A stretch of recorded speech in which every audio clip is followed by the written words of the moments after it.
Seguramente has escuchado la palabra FIRTA en algún tema de bienes raíces y quizás no tengas muy claro en qué consiste o de qué se trata. Así que hoy te vamos a aclarar lo que es exactamente y en qué podría afectarte. Somos Iskra García y Mónica Mejía, sus asesoras inmobiliarias en Miami y el resto de la Florida. Pues hacemos este podcast porque es importante que cuando decidas comprar un inmueble siendo un comprador extranjero, seas muy cauteloso y busques la asesoría correcta para no llevarte sorpresas más adelante cuando desees vender tu propiedad. Y una de esas sorpresas podría ser la ley FIRPTA, que es la Ley de Impuestos sobre la Inversión Extranjera de Bienes Raíces, la cual fue promulgada en 1980 y modificada en el año 2015 por el Proyecto de Ley General de Gastos. Resulta que FIRPTA es una ley tributaria federal, por lo que se aplica en todo el país, sin importar el estado. Esta ley impone un impuesto a las personas extranjeras que venden bienes inmuebles en los Estados Unidos.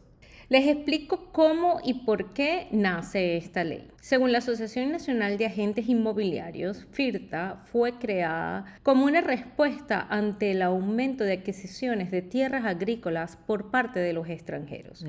Antes de que fuera promulgada, los inversionistas extranjeros a menudo evitaban pagar impuestos sobre la venta de activos inmuebles en Estados Unidos, poniendo en desventaja a los ciudadanos estadounidenses que sí podían ser auditados por ellos. Con la promulgación de FIRTA se buscó nivelar el trato fiscal entre los inversionistas extranjeros y los inversionistas nacionales. Es decir, fue diseñado para evitar que los propietarios extranjeros vendan sus propiedades en Estados Unidos y se lleven sus ganancias a otros países o a sus países, fuera de la jurisdicción del Servicio Interno de Impuesto, lo que llamamos aquí el IRS, sin haber pagado el impuesto correspondiente a la ganancia de la venta. Tengan presente que la ley FIRPTA solo afecta a cualquier persona natural extranjera no residente y a las personas jurídicas extranjeras no consideradas corporaciones nacionales. Entonces, su valor impositivo se retiene el día del cierre a la hora de la venta.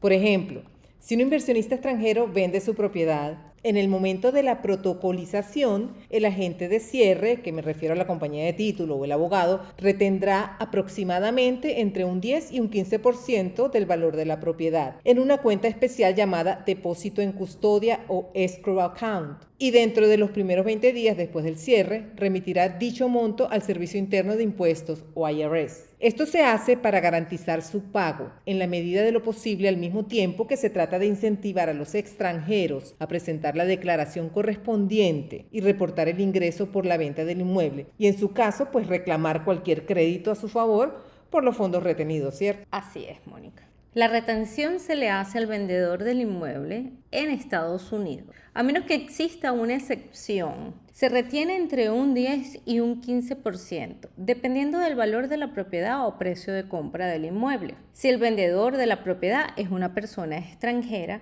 que no sea ciudadana o residente de los Estados Unidos.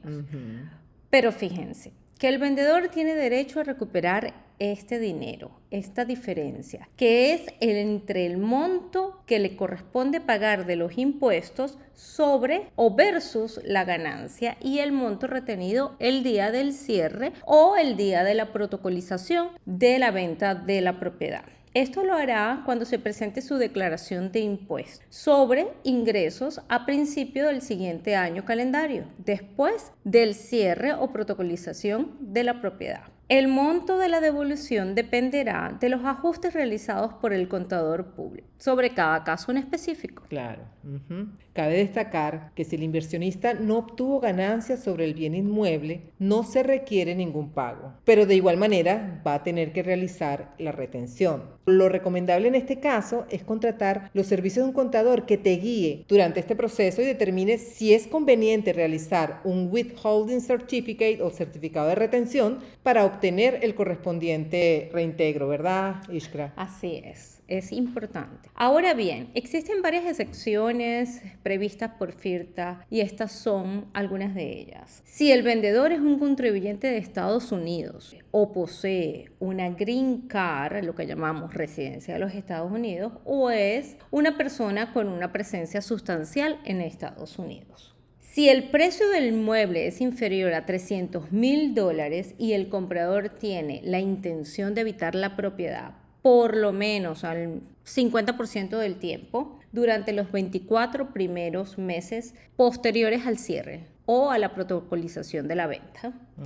Y si la retención del 15% excedería la obligación fiscal máxima, en este caso el vendedor puede solicitar un certificado de retención que reducirá la retención al monto del impuesto adeudado. Bueno, quisiéramos añadir algo para que lo tomen en consideración, obviamente, y es que este cumplimiento de FIRPTA es un poquito complicado.